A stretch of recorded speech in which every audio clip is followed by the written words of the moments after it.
Date fix చేసుకుందాం. ఎవరైతే విమర్శిస్తారో వాళ్ళ మీద కేసు ఫైల్ చేద్దాం. నేను ఎందుకు అడుగుతున్నానంటే ఇప్పుడు మీకంటే పెద్ద పెద్ద పాస్టర్లనే మీ వైపున పాస్టర్లు క్రైస్తవులు ఎవరైతే హిందుత్వ దోషం చేస్తున్నారో వినిపిస్తుందండి నా వాయిస్? వినిపిస్తుందండి కరుణాకర్ గారు చెప్పండి. పెద్ద పెద్ద పాస్టర్లు నేను అడిగాను, వాళ్ళు మేము ఎలా బాధ్యత తీసుకుంటామండి, మేము ఎక్కడ ఆపుతామండి అన్నారు. మా సాధ్యం కాదని చెప్పారు. సార్ కరుణాకర్ గారు వాళ్ళకే సాధ్యం కానిది మీకు ఎలా సాధ్యమైంది? ఏమండి కరుణాకర్ గారు సరే ఎలా సాధ్యమైంది అని పక్కన పెట్టేసి మీరు చేస్తానంటున్నారు కాబట్టి ఓకే వెల్కమ్ చేద్దాం. అది అవుతుందా లేదా తర్వాత చూద్దాం. అయితే ఇక్కడ హిందుత్వం మీద మేము దూషించము, ఇక మేము మాట్లాడము అనే దాంట్లో మాకు క్లారిటీ కావాల్సింది ఏంటి అంటే మా వైపు నుంచి మా రిక్వైర్మెంట్ చెప్పండి. ఇప్పుడు మీరు టెస్టిమోనీస్ అని చెప్పి చాలా వీడియోలు ఉన్నాయి యూట్యూబ్ ఛానల్స్ లో. ఓకే, టెస్టిమోనీస్ అంటే ఏంటండి? హీలింగ్సా? టెస్టిమోనీస్ సాక్ష్యాలు. ఓకే, సాక్ష్యాలు. ఆ టెస్టిమోనీస్ లో దేవీ దేవతల మీద అనుచితంగా ఇష్టం వచ్చినట్లుగా మాట్లాడినటువంటి వీడియోలు ఉన్నాయి. అవన్నీ తీసేస్తామండి. అవన్నీ కూడా మీరు డిలీట్ చేయించగలరు. ప్రైవేట్ లో పెట్టేస్తాం మొత్తం. We are ready. ప్రైవేట్ కాదు, మొత్తం తీసి యూట్యూబ్ నుంచి తీసి మళ్ళీ తర్వాత ఎప్పుడైనా పబ్లిష్ చేయొచ్చు. సమస్య ఎవరైతే పబ్లిష్ చేస్తారో వాళ్ళ మీద యాక్షన్ తీసుకుంటాం. కేసు ఫైల్ చేస్తాం. ఏ విధంగా చేస్తారో చేయండి. ఎవరైతే మా దేవుళ్ళని దూషిస్తూ విగ్రహారాధన, వ్యభిచారం, పాపం, ఆ దేవుళ్ళు సైతాలని ఇట్లా దుర్మార్గంగా మాట్లాడారో ఆ వీడియోలన్నీ తీయించండి తప్పకుండా. అలాగే వేదాలలో, పురాణాల్లో ఇక ఏది ఉండదు సార్.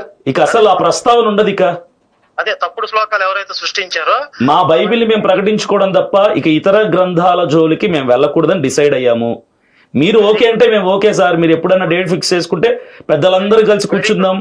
అయితే మీరు ఇవన్నీ చేయగలిగితే ఏదైతే ఇప్పుడు ఈ వక్ర ప్రచారాలు చేస్తున్నారు గురించి అవన్నీ మీరు ఆపగలిగితే అసలు మేము మీ బైబిల్ గురించి మాట్లాడడం మా శివశక్తి ఛానల్ ఓన్లీ హిందుత్వ కంటెంటే వస్తుంది. మరి ఒక డేట్ ఫిక్స్ చేసుకుందాం. మా పెద్దలందరినీ కూర్చోబెడతాం, మేము కూడా మాట్లాడుకుంటాము.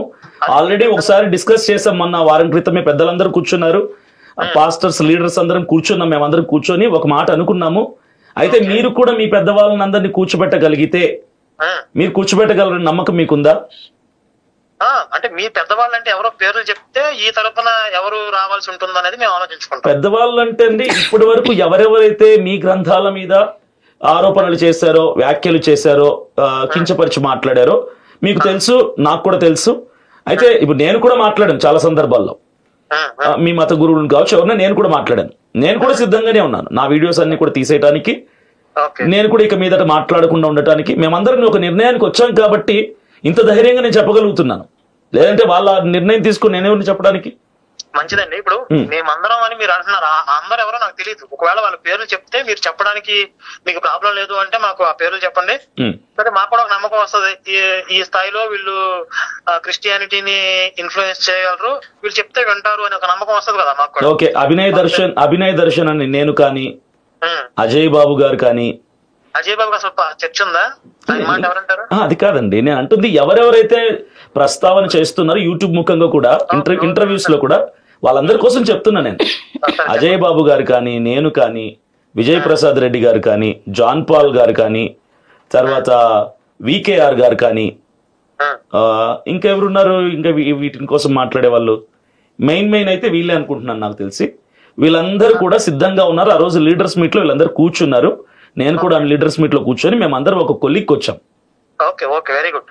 అయితే మీరందరూ కూడా సరే మీ ఛానల్స్ లో ఉన్నాయి, మీరు తీసేస్తామంటున్నారు, మంచిది. అయితే నేను చెప్పేది ఏంటంటే చెప్పండి. ఇప్పుడు ఒక క్రిస్టియన్ ఛానల్ జోషి అని ఒక అతను ఉన్నాడు. తప్పకుండా అండి, ఆయనతో కూడా మాట్లాడతాను. అతను ఎప్పుడు ఈ టెస్టిమోనీస్ మీద బతికేస్తున్నాడు, ఈ తప్పుడు సాక్ష్యాల మీద. అంటే మీరు క్రిస్టియానిటీలో యేసు కనపడ్డాడు, మహిమలు జరిగాయని చెప్పుకుంటే మాకే అభ్యంతరం లేదు. కానీ హిందుత్వం గురించి దాంట్లో చండాలంగా మాట్లాడించడం వాడికి అదే పని. కరెక్ట్ కాదండి, కరెక్ట్. అదే నేను చెప్తున్నాను. మీరు అలాంటి వీడియోలని తీపించగలరా? తప్పకుండా అండి. సరే, మంచిది. అదొకటి. తర్వాత ఎవరెవరైతే రక్షణ టీవీ క్రిస్టియన్ ఛానల్ లో కూడా హిందుత్వ గ్రంథాల మీద, హిందుత్వ ఫిలాసఫీ మీద చర్చలు పెట్టి ఇక అవేవి ఉండవు సార్. మీరు ఓకేనండి, మేము ఒక డేట్ ఫిక్స్ చేసుకుంటాం అందరం మాట్లాడుకొని. సరే అండి, తప్పకుండా. మా వైపున హిందూ సంస్థల ప్రతినిధులు ఎవరైతే ఉన్నారో, మీ బైబిల్ గురించి మాట్లాడుతున్నారు అని మీరు ఎవరైతే భావిస్తున్నారో వాళ్ళందరినీ కూడా మేము కూర్చోబెడతాం. మీరు అవన్నీ తీసేయించగలిగితే మా తరపు నుంచి కూడా మీ బైబిల్ మీద ఇంకా మేము విమర్శించడం గానీ వ్యాఖ్యానించడం గానీ ఉండదు. గతంలో మీరు చేసినవన్నీ మీరు కూడా ప్రైవేట్ లో పెట్టగలరా మరి? మీ బైబిల్ గురించి మాట్లాడి క్రిటిసిజం చేసి నేను ప్రైవేట్ లో పెట్టేస్తాను. మీరు ఇవన్నీ తీయగలిగితే తప్పకుండా అండి, తప్పకుండా మేము స్టెప్ తీసుకున్నాక మీరు స్టెప్ తీసుకోండి, నో ప్రాబ్లం. అయితే ఫ్యూచర్ లో మళ్ళీ రిపీట్ అయితే ఏం చేయాలనేది కేసు పెట్టండి, మేము కూర్చుందామండి, మనం అడ్వకేట్ ని పెట్టుకుందాము, పెద్దలు కూర్చోబెడదాం మధ్యవర్తుల్ని. ఎవరైనా మాట్లాడితే తదుపరి నెక్స్ట్ ఎవరైనా ప్రొసీడ్ అయ్యారంటే అటువైపు కానీ ఇటువైపు కానీ ఏం యాక్షన్ తీసుకుందాం అని కూడా మాట్లాడుకుందాం. సరే మంచిది, అలాగే తప్పకుండా చేద్దాం. మీ వాళ్ళతో మాట్లాడి ఒక డేట్ చెప్పండి నాకు. ఓకే, 2-3 డేట్స్ చెప్పండి, అందులో ఏదో ఒకటి మేము సెలెక్ట్ చేసుకుని మా వాళ్ళ తరపున కూడా మేము అందరితో మాట్లాడి మేము ఏర్పాటు చేస్తాం. తప్పకుండా. థ్యాంక్ యూ, మీరు ఇలా స్పందిస్తారని నేను ఎక్స్పెక్ట్ చేయలేదు. థ్యాంక్ యూ అండి, థ్యాంక్ యూ. ముందు నుంచి చెప్తున్నాను, ఇప్పుడు ఈ రోజు మీతో చెప్పడం కాదు. Okay okay okay sir thank you sir, thank you so much అండి. ఓకే అమ్మా, థ్యాంక్ యూ సార్.